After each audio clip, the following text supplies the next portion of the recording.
local and international paper headlines for the day with in-depth analysis from seasoned professionals. Start your day the right way on 99.3 Nigeria Info. Nigeria Info. Yes, we are back. 99.3 Nigeria Info. Lovely morning to you, Lagos. Welcome back to the regular morning Crossfire. I am Sheriff Quadry.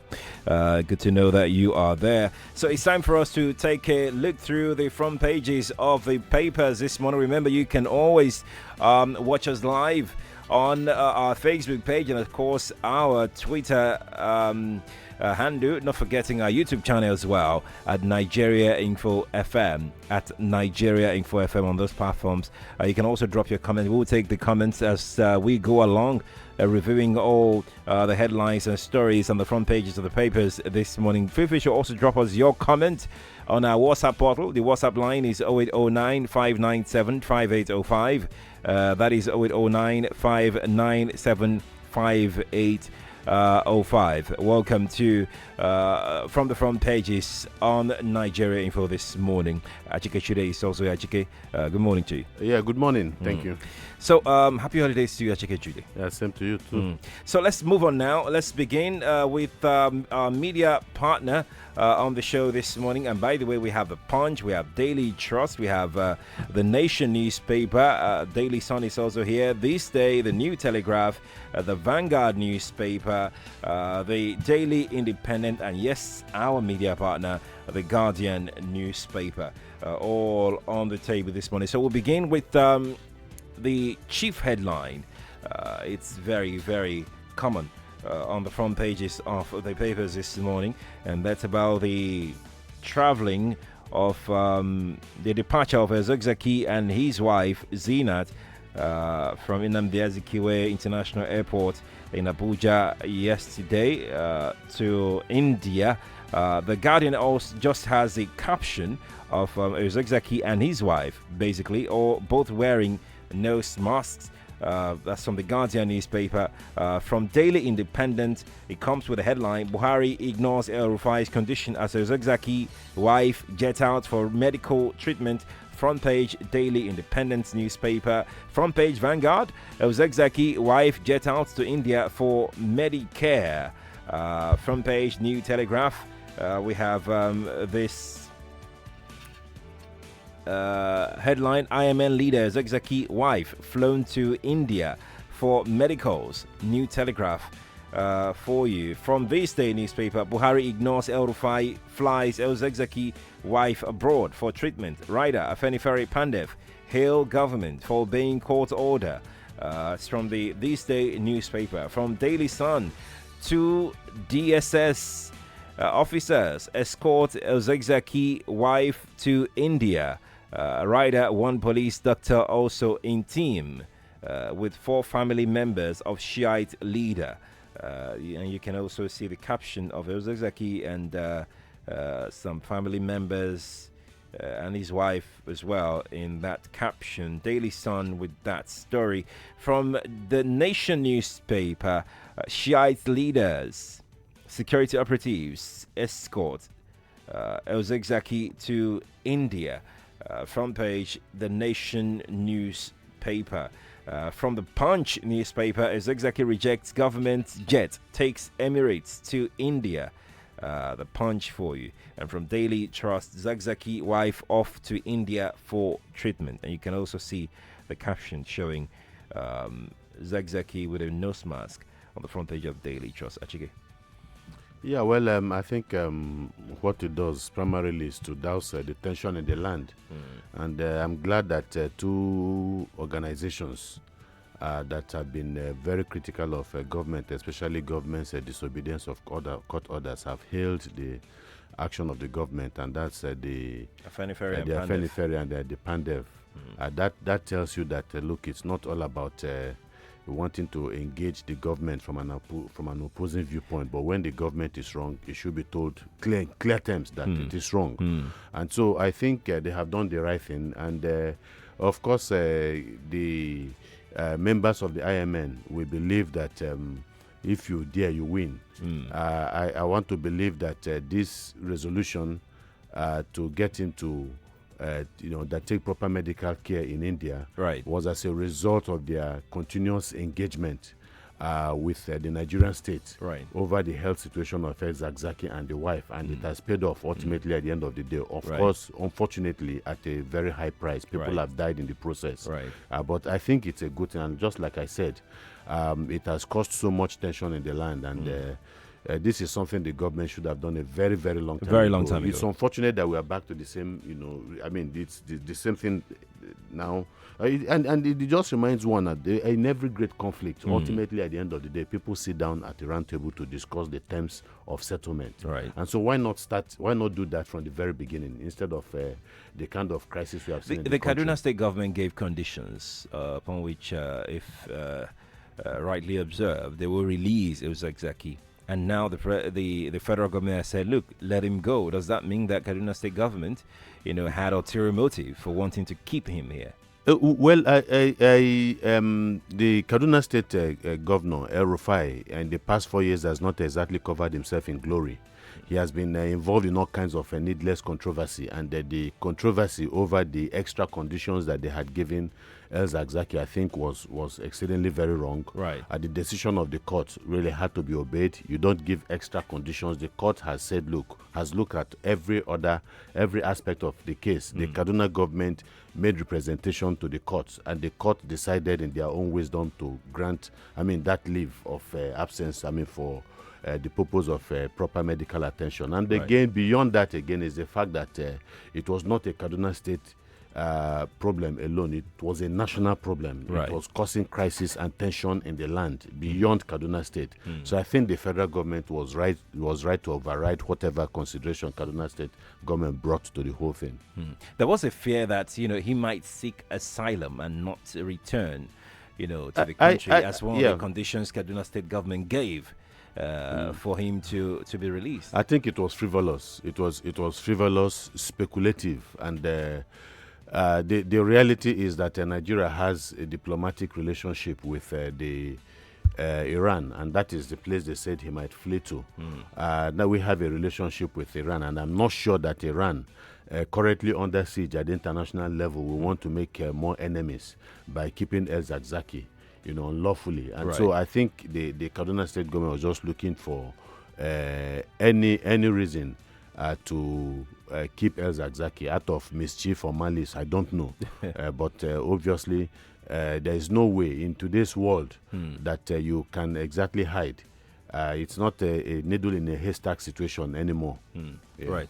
Let's move on to other headlines this morning, and another big story come on to almost all the papers this morning. FG blames Labour for minimum wage payment delay.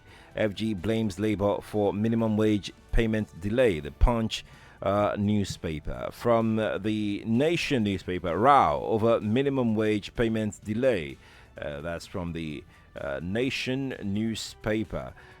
Moving on now to Daily Sun newspaper this morning. Why 30,000 naira minimum wage can't take off. FG. Why 30,000 naira minimum wage can't take off. FG giving reasons there from Daily Sun newspaper. Moving on now to our next paper with similar headline this morning. Vanguard it is. FG Labour tango over new minimum wage implementation. FG Labour tango over new minimum wage implementation. Vanguard newspaper. From the Daily Independent, banner headline, minimum wage, FG blames Labour for delay in implementation. The riders mauls scarce skills allowance to curb human capital flight. NSIWC saves government 400 billion naira from DTA fraud. Others, Daily Independent newspaper for you with that Labour headline. Achike. Yeah, well, it took so many months before they eventually, and then of course, so many threats of strike, protests, and actual protests by Labour before eventually they arrived at 30,000 naira minimum wage. And that was the major agreement actually. But there were terms of that agreement. What are the terms of those agreements? Because it's not just the 30,000 minimum wage. There are other consequences of of that agreement. And I think they are talking about the consequential adjustment of the based on the 30,000 agreed minimum wage. Right. And so what it means is that if you are on 12,000 naira, for instance, or 18,000 naira, as the case was, and you're moving to 30,000 naira, there will be consequential adjustment for every other person. So it's not just that, because, for instance, you could have people who were already on 30,000 naira, and then somebody on 18,000 naira gets to 30,000 naira. Are you saying that the person who, was on 30,000 naira, in spite of maybe being in a higher position, would continue to earn what a junior officer? So this is where the federal government was proposing 9% or 9.5% increment on anybody earning above 30,000 naira, and Labour is saying we cannot have that. You see, after an agreement, at what point was the government, did the government, make these proposals? And this is the issue. At what point? Exactly. After the agreement to pay 30,000 minimum wage had been made, because there were consequences. That's what I'm trying to say. Right. And so they sat down in some in some places for their meetings for many months, and then only arrived at 30,000 naira, and then they are now discussing the consequences of the 30,000 naira minimum wage. It does not make sense. So what are the terms of this agreement that they had? We want to have an idea. There were paperworks, there were agreements in place. Here's what I was going to say. So we had this conversation before with a Labour leader.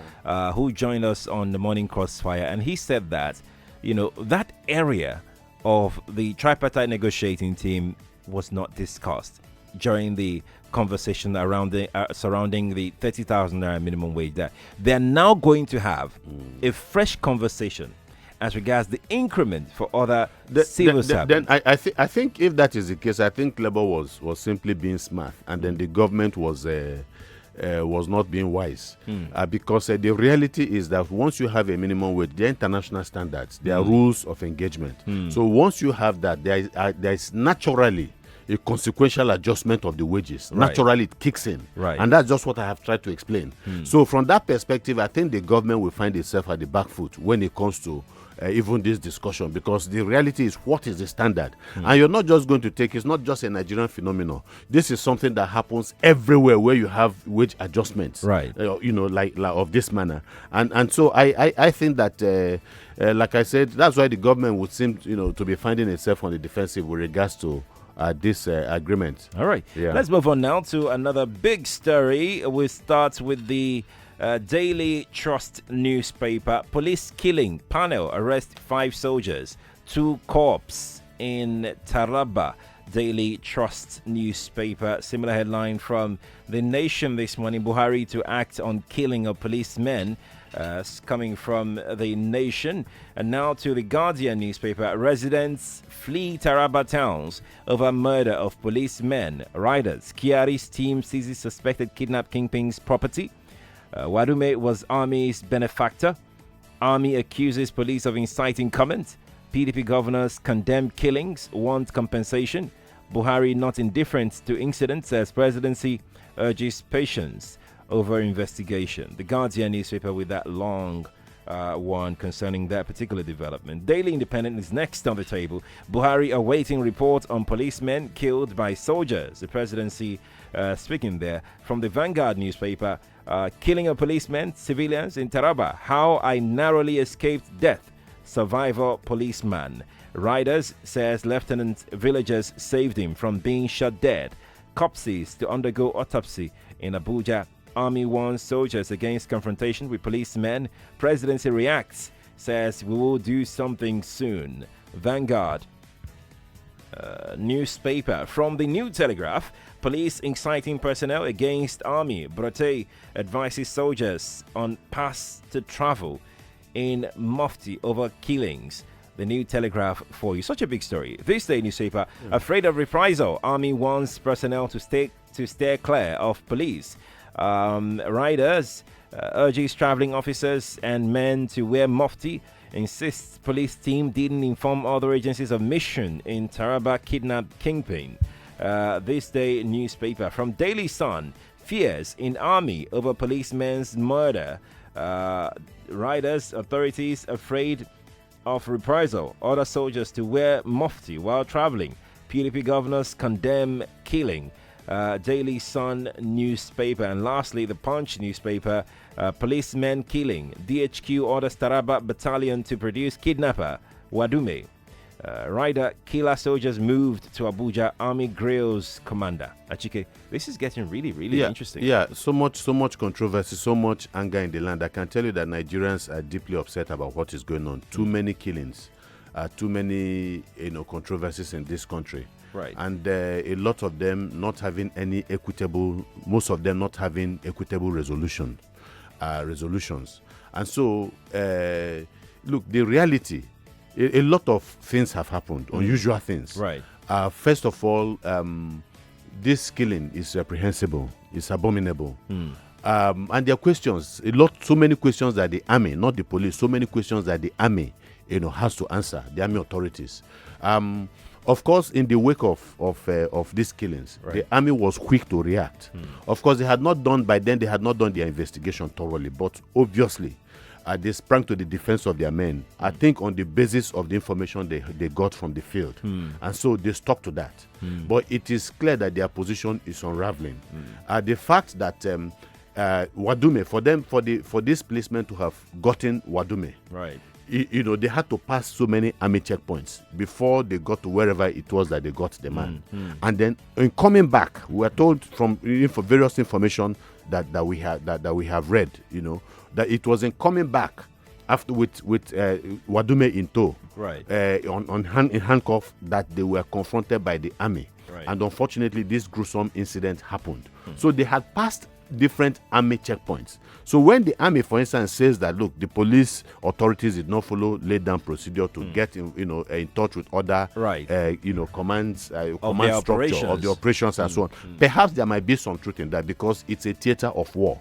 Right. And so you don't want friendly fire to occur. Right. But then the reality again is that even at the worst of times, if I use that expression, there is a code of conduct even in the battlefield, and there are established international precedents for things like this. Right. Yeah, you cannot even treat an enemy combatant in a way that is not consistent with international humanitarian law. Right. There are rules of engagement, and obviously those people had shown an ID card. There's a video circulating on the internet, on the net. Right. So they had shown identity cards. They had talked. They had said, look, that they were from the IG, monitoring intelligence, thing. Unit, yeah. All you needed to do is get these people arrested. Right. If you had doubts about their proper identity, take them to army, zonal command, wherever it is, right, and then begin to do due diligence in terms of your investigation. Obviously, there was a deliberate attempt to eliminate these people. There is no doubt about that. And then, but beyond that, again, people talk about the army is talking about, the police escalating the tension.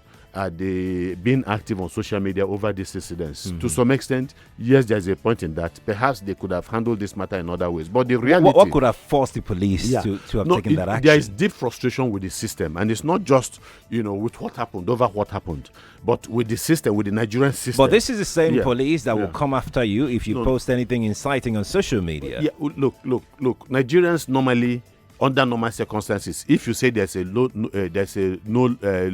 love lost relationship between Nigerians and the policemen, then you would want to believe that Nigerians will be rejoicing over this. Right. Nigerians are not rejoicing. Right. Nigerians are appalled and scandalized and are very angry with what has happened. These are Nigerians ultimately. Right. And the reality is that in as much as there are so many bad eggs among the police, there are wonderful decent policemen. Where you meet some of them, you realize that all is not lost with the Nigerian police. Right. So people are adequately angry on their behalf. And then as for the police hierarchy, for them to have taken the unusual step of making this a public issue, they know perhaps there is no also trust that the federal government ultimately would ensure equity and justice over this particular matter. Right. So they have gone to the court of public opinion so that public opinion will rightly put pressure on the government to want to do something. And so you can now see how the army has been reacting. At least since then, the Directorate headquarters has moved in. They have set up a panel comprising of members of the various forces, including the police and all that. And the presidency has waded in. And so this is a duty. But do not forget again that the IG had a duty to protect those people, those policemen he sent in the he sent into hostile territory. True that. So and looking at what happened, it is so gruesome. It will inflame and it will definitely inflame anybody who has who saw the video and who has read accounts of what happened. It was a very terrible situation. This has moved from the Nigerian army to the between the Nigerian army and the police now. But the true picture is the fact that some soldiers committed a crime, committed an offense. Oh yes. So why has this blown over between the two, government security outfits? Look, the initial response of the army. Shouldn't we be focusing on these killer soldiers? Yeah, but don't forget that the initial response of the army authorities was to come in defense of their people. Immediately it happened. They had not gotten, and I think their position was also very wrong. Look, this has happened. You have not gotten all the information that you needed. So you didn't need to go out there and begin to make a case based on even, the information you had gotten from the field. Right. All you needed to do is to say, look, this has happened. We don't know exactly the state of things. We don't know, all the other underlying, reasons why this thing happened. But the army, you can be sure, you can rest assured that the army will do its due diligence and will make sure that whoever is culpable, if they are found guilty, will be punished adequately within the ambits of the rule of law. And that I think it would have been enough to assuage the police authorities to some extent. Does it bother you that the army is worried about a possible reprisal attacks? Does it bother you? You see, if you were a policeman, a lot of Nigerians, like I said, are so angry and so disappointed with what has happened. So if you're an average policeman, you will feel late. I think John Donne's poem said, look, when the bell tolls, do not ask for whom it tolls, because it tolls for you. So it could have happened to anybody. Right. You understand? So there's so much passion over what has happened because of the gruesomeness, because these people were killed in cold blood, because this was something that could have been avoided. Right. It was clear that there was an instruction to eliminate these policemen. It was very clear from everything you see, and I don't know how the army can extricate its personnel from what has happened. Thank God, that they have moved ahead and they are beginning to respond to public criticism over what has happened, and the presidency has waded in, and they now want to hopefully see that justice is done. We want to see a just and equitable resolution to this terrible tragedy that has happened. Very, very quickly, let's look at this headline as we go on the show this morning. Funding. Law breaking may worsen flood disasters. The Punch newspaper with that headline. Funding, law breaking may worsen flood disasters. That's credited to agencies of government. Front page above the nameplate of the Punch newspaper. From the New Telegraph, flood destroys 200 houses, farmlands in Bauchi. The New Telegraph. Incidentally, this is what we're talking about just in a few minutes' time. But very quickly, Achike, the rains are here. That means flood is imminent. Well, it's not a phenomenon that happens once in a blue moon or happens out of the blues. The reality is that we are aware of global weather patterns. Right. We are aware, based on our recent history, about the devastating effects of the rains, heavy rains, when they come. The river banks are flooded, and then this flood moves into the hinterland and all that, and causes so much damage. But the question you want to ask yourself is, what has the government done since this problem started years back? What has the government been able to do in terms of building dikes, building, barriers against some of this? Clearing the canals, clearing the gutters, the drainages, right. And so what has happened? The fact that every single year we are having the same level of devastation or increased level of devastation simply tells you that once it happens, everybody makes the normal noises, apologies here and there, and then everybody goes back to sleep. Government does nothing, and then we wait again till this disaster happens. Actually, we'll save this conversation till in a couple of minutes' time. That's too much we can take on the front pages on 99.3 Nigeria Info. We can see your comments on social media. Thank you all for being a part of it. Don't forget, you can still stay with us right there on Facebook and Instagram and YouTube, I should say, at Nigeria Info FM, because we're streaming live. After the break, we're about to have an interesting conversation surrounding flooding in Nigeria and of course the disaster management when flooding occurs in Nigeria. We'll have that discussion after this short break. Achike Chude will still be here in the studio. I am Sheriff Quadry. Stay here. We'll be right back in a moment. 99.3 Nigeria Info. We'll be right back.